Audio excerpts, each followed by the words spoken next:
Welcome to the Bandwich Tapes. I'm Brad Williams.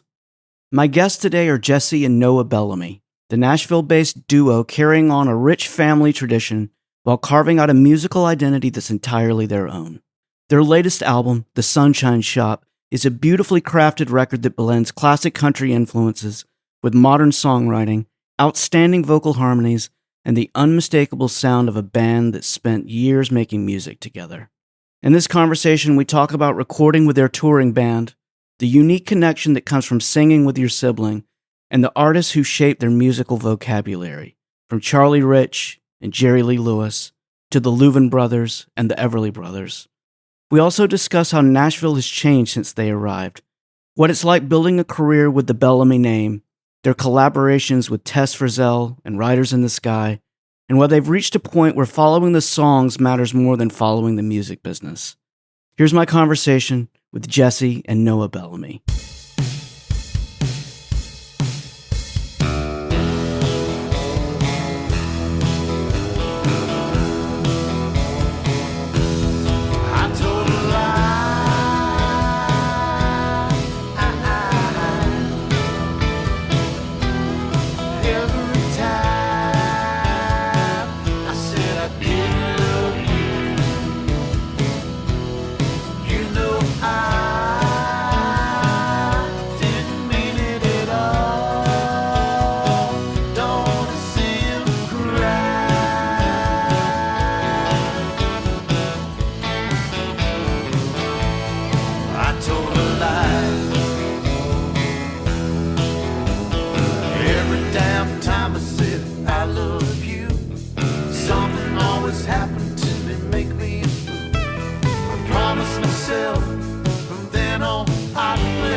How's 26 going for you guys so far? Are you playing a lot of music these days? It's going pretty good so far. We we had the first single from this album come out in January, so it's pretty much been since the beginning of the year we've been promoting this project. So yeah, the album The Sunshine Shop, I've been listening to it and just going through the tunes, and man, it's a fantastic record. I love the writing, the production on it.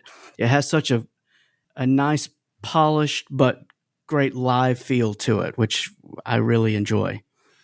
Cool. Yeah, we do too. I mean, I think that's pretty much what we were going for. We cut it with our band that we play, shows with live, and we've all, played together for a number of years now. So, really got a chance to road test everything before we went in. Yeah. I really, everything from the drum sounds to, just the way your vocals are recorded. And it sounds like a band that plays together a lot. It has a good energy to it. It's really nice. Where did you guys record that record? So this was recorded at Wild Feather in Hendersonville. Yeah. By Zach Kasich, and we met up with him. Initially, we cut a couple of Christmas songs, and that sort of got us started. Started with him, and then that went so well, we just decided to just go ahead and continue on and make an album. Yeah. Was it the plan all along to use the road band, or was it kind of a decision along the way to do that? No, that's kind of the plan all along. That's generally the way we like to do it.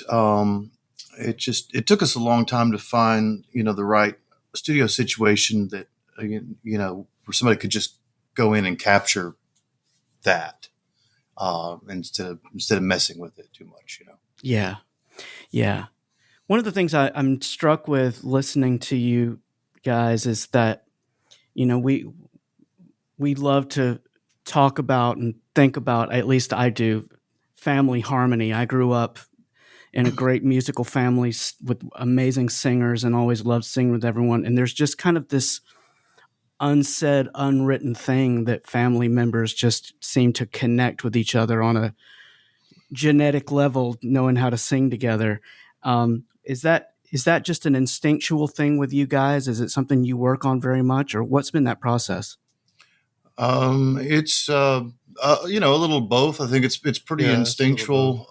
It's I mean, it's rare that we're going to sit down and work out harmony parts. We're just going to pretty much do it. But playing shows sort of is what refines it, and recording, of course, refines it as well.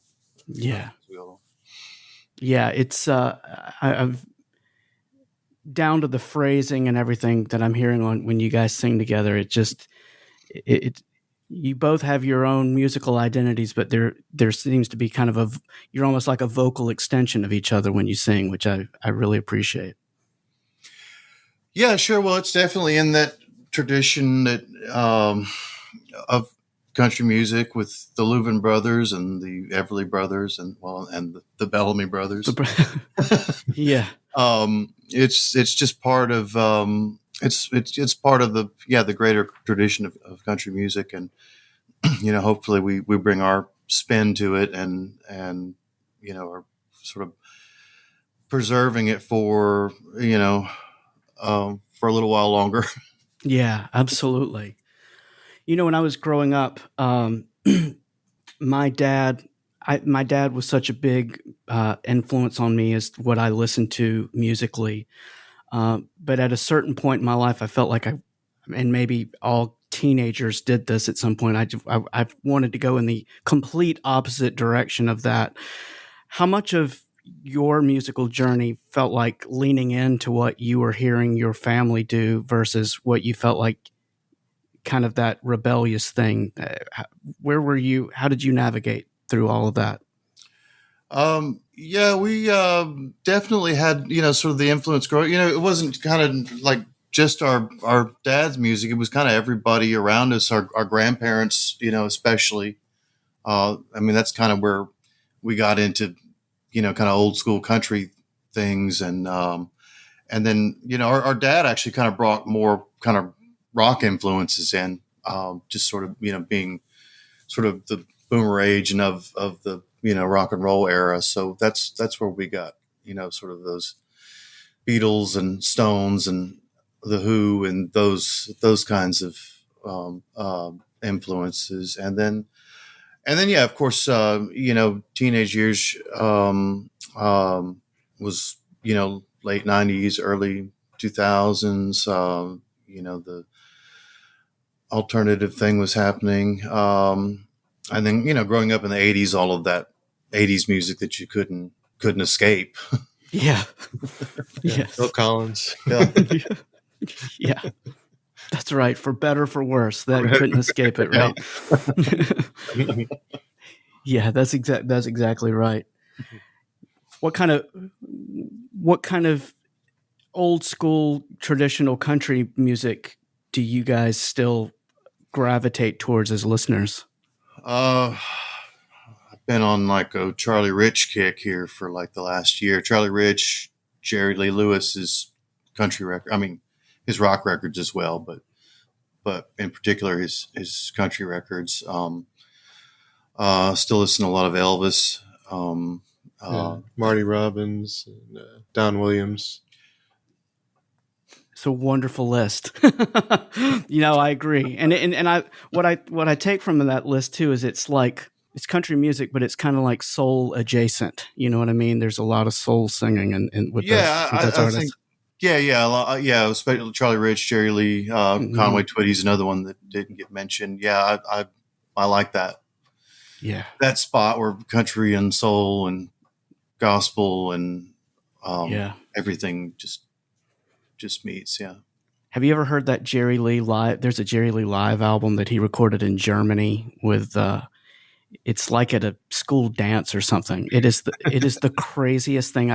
Like every song increases by 20 clicks with the tempo, and it's just like, yeah. I saw him live a few times, and then I always loved that there was a live collection of like all the complete Palomino recordings, like a triple disc set that came out when we were growing up. That was what really got me into, again, the country side of Jerry Lee. Yeah. I have some good friends that play music, and they have for many years around where you guys are from. They're now called the Embry Brothers band, but they were called Wiley Fox back in the day. I don't know if you ever heard of them. We played. I can't pinpoint which gigs, but I know we played gigs with them. Yeah, absolutely. Really? Yeah. I used to play. There's a place down there called the Angelus House, and it's like a developmentally challenged. It's for developmentally challenged children and adults, and they have an event every year that Charlie Daniels got involved in, and I used to go down and play that event with a band that I worked with in Atlanta. And I met all the Embry Brothers down there and became really good friends with all of them. They're like second family. And it's just, that's such a music-rich area where you all are from that I think people probably don't even realize it until they are exposed to it. Yeah, absolutely. There's always kind of various members of Skynyrd or the Outlaws, or that Southern rock thing going on around there, and a lot of country music. In that, I mean, because we're pretty rural out there. Not so much anymore, but growing up, we were, we were pretty out there. Yeah, things absolutely hadn't moved in on us like now, but there's a lot of country music out there. It's just a lot of blues too. Yeah, a lot of blues. Yeah. So when I think you guys moved to Nashville, and was it 2002? Is that when you guys moved? That's about ish. Yeah. Yeah. I was there in the 90s, and I'm sure you've seen it even more than me, just how insanely different that town is from the last few years. It's pretty unbelievable. Just in terms of how the growth and traffic and everything, it's insane. It's something. Yeah, it seems like every day something is missing, and then something else is going up, tore down, and we're in a house here where everybody around us is getting turned into a tall skinny. Yeah, you holding out as long as you can on that. I hope. Yeah, I don't blame you. I grew up outside of Atlanta, Georgia, so I certainly understand what that horrible thing is like when just, growth and all of that. I mean, it's unbelievable. And the traffic. Was the plan,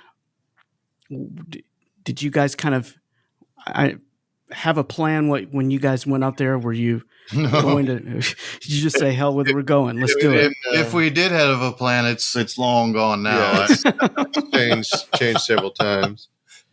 We got into a lot of different things. We got into co-writing a lot for a while, and then, got into, chasing the record deal for a while, and then got into, just all those, all the things there are to do around here. Yeah.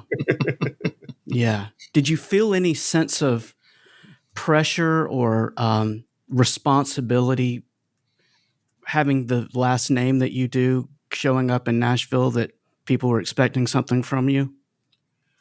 Well, I think with the Bellamy Brothers' career in particular, they've always sort of had an unorthodox approach.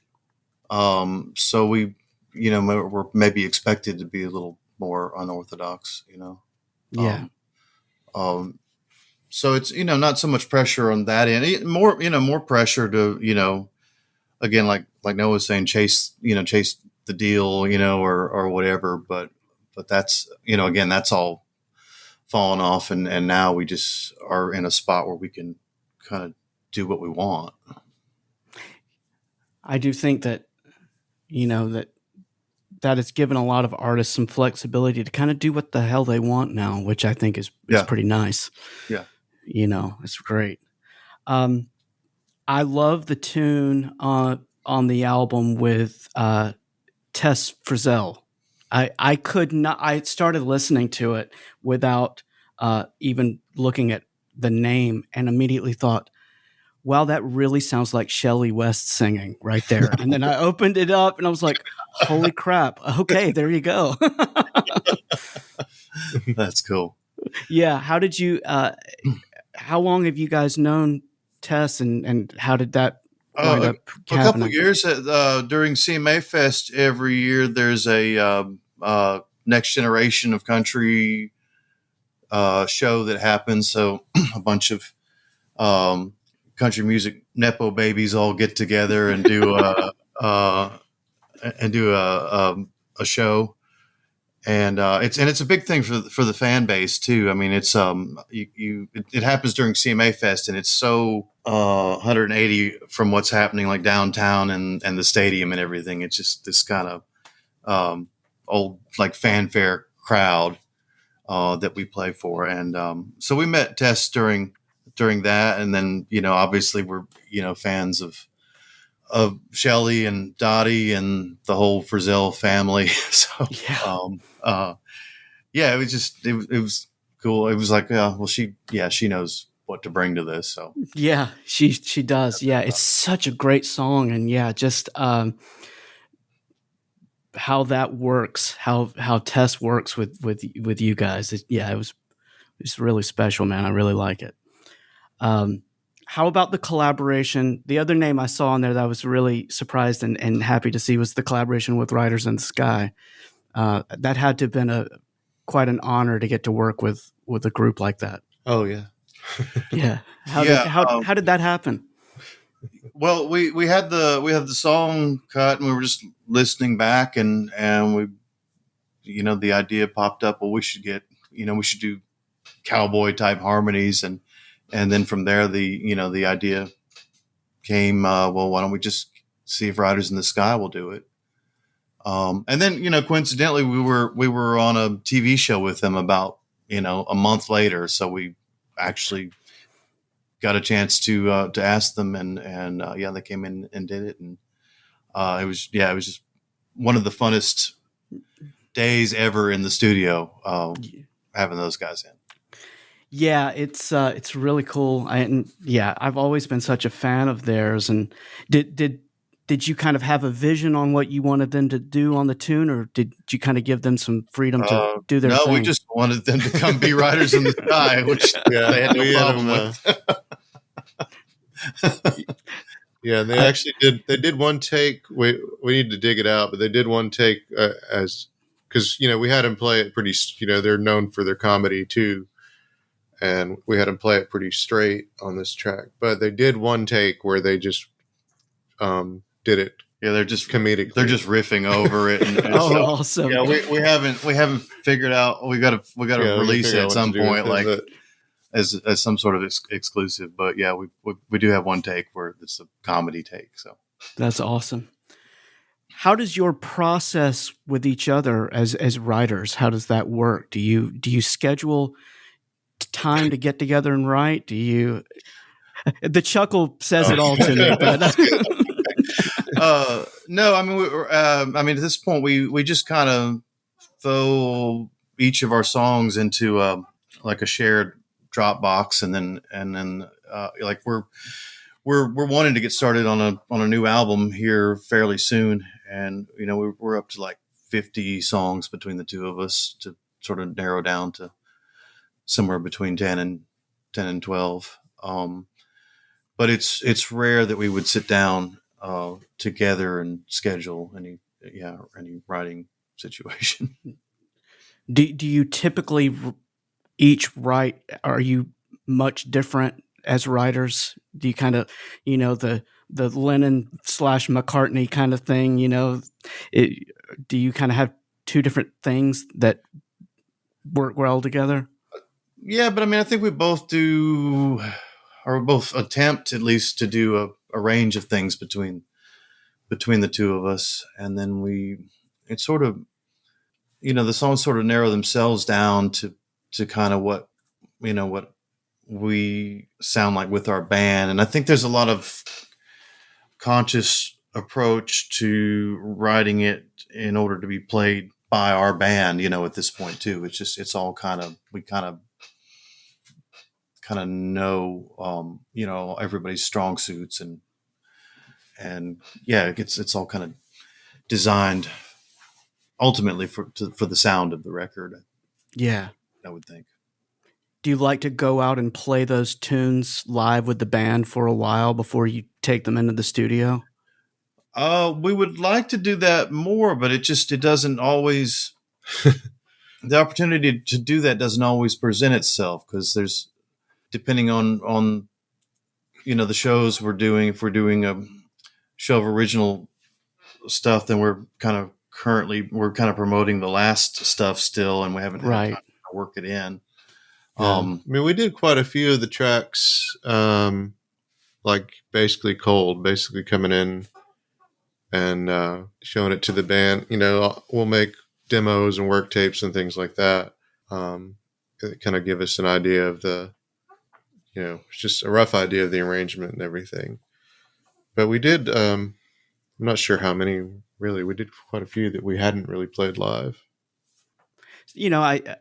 I suppose both ways have their advantages, right? I mean, sometimes you can come in and just never know what's going to happen, right? Well, we did on I Told a Lie. We did do a first version of it, and then after playing it, and then it was in the shows, pretty quickly after that, and then after playing it for about 3 months, we were like, okay, we need to go back in and recut. Yeah. I've played in bands over the years that will go in and record an album and then go out and start playing the tunes live, and you think, damn, I wish we would have added that to it once. I have that all the time.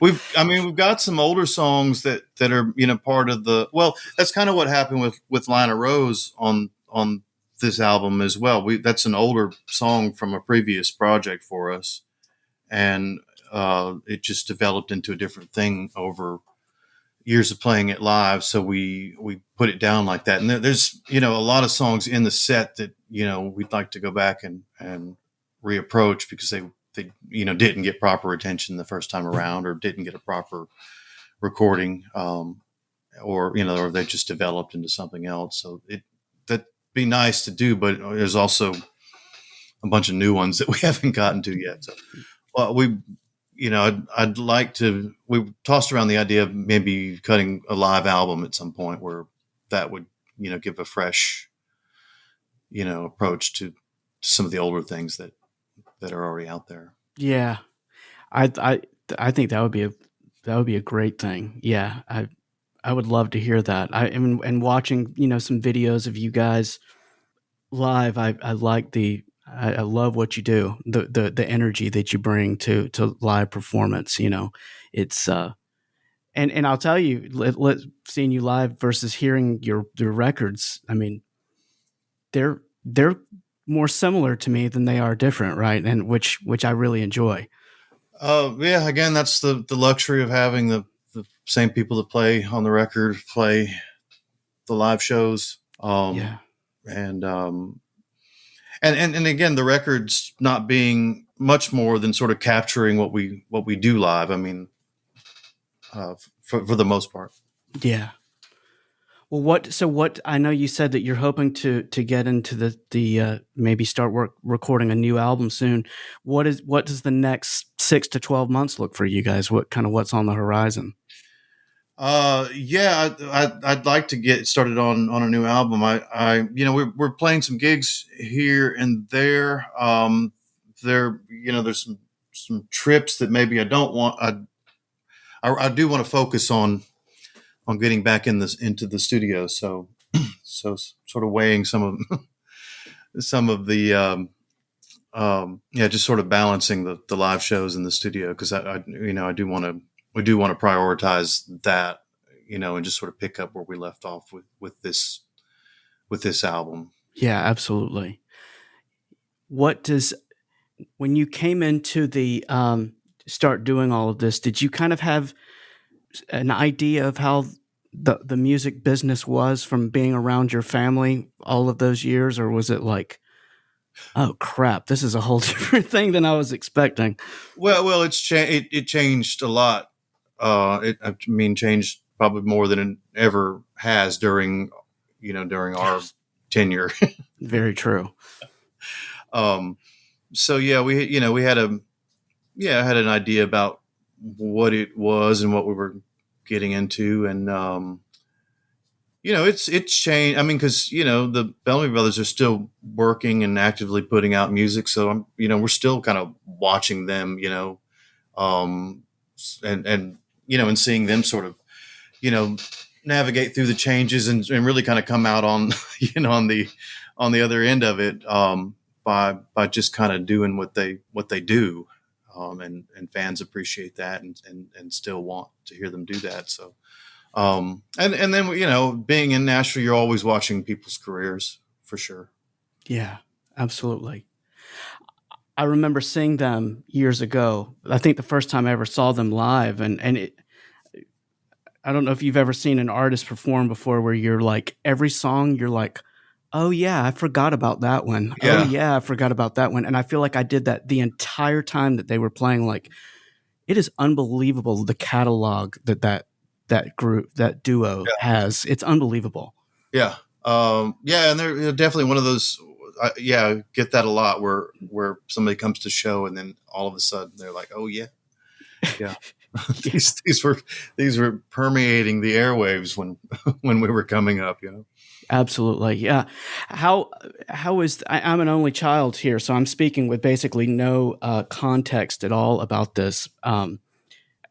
Tell me about the working relationship being with the two of you guys working together. How does that navigate in terms of professional versus personal relationships with each other? It's all a wash, but I think we kind of work in different areas like within it. So we're not really stepping on each other's toes or competing too much. We both, sort of find different areas to work in within the context of the group and everything. So it's fairly it's usually pretty obvious, like what we want to do. We just kind of follow the songs. Yeah. I mean, I was curious about that, I mean, again, I have very little context on it myself, but it does seem like a good working relationship that you guys have with each other to just, get the job done. Yeah. And I guess that again comes from being family, and there's a elasticity to the relationship. You can say things to each other you couldn't say to That's very true. Yeah, you probably don't take things personally as maybe other people do, because you know the person a lot better. Yeah. Yeah, that's very true. Well, guys, I've had a great time hanging out with you. The album, The Sunshine Shop, is fantastic. I just there it is. Yes. It's so good. And I love what you guys do. Love how you do it. And just thanks for the music, and wish you both the best. Thank you. I appreciate you having us. If you enjoyed this conversation, please follow or subscribe to the Bandwich Tapes wherever you listen, and consider leaving a rating or review. Thanks for listening, and I'll see you next time.